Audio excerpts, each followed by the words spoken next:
Hello বন্ধুরা, আজকে মা বানাবে ঘরোয়া পদ্ধতিতে মাশরুমের কারি। তো প্রথমে মাশরুমগুলি কেটে নিয়ে ধুয়ে নিয়েছি। এবার গরম কড়াইয়ের মধ্যে সরষের তেল দিয়ে মাশরুমগুলোকে ভেজে নেব ভালো করে।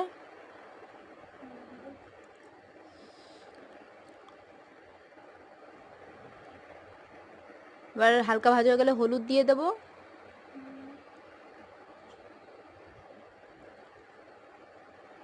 তারপর কিছুক্ষণ পর নুন দিয়ে দেবো, তারপর আবার ভালো করে ভেজে নেব।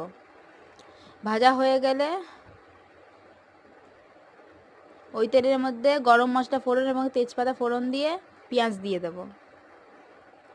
পেঁয়াজ দিয়ে নাড়াচাড়া করে নেবো হালকা করে। পেঁয়াজটা যখন ব্রাউন ব্রাউন হবে তখন পেঁয়াজ বাটাটা দিয়ে দেবো।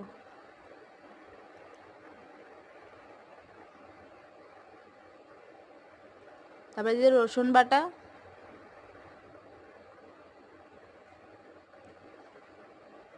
তারপরে দিয়ে দেবো আদা বাটা। আদা বাটা দেওয়ার পরে হলুদ দিয়ে হালকা ভালো করে কষিয়ে নেব।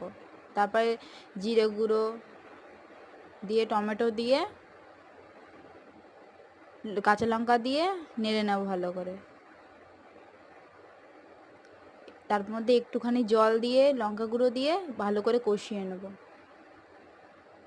তারপরে নুন দিয়ে দেবো।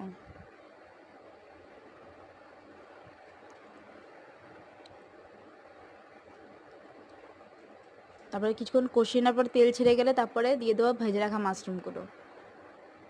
মাশরুম দিয়ে নাড়াচাড়া করে নেব।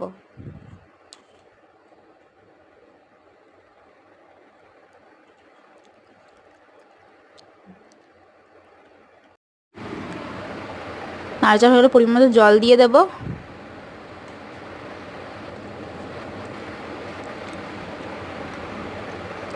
দিয়ে ভালো করে নেড়ে নেব।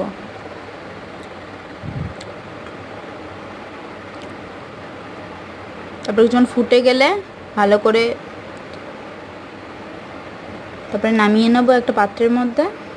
তো আমাদের মাশরুম কারি রেডি। তো আজকের মতো টাটা।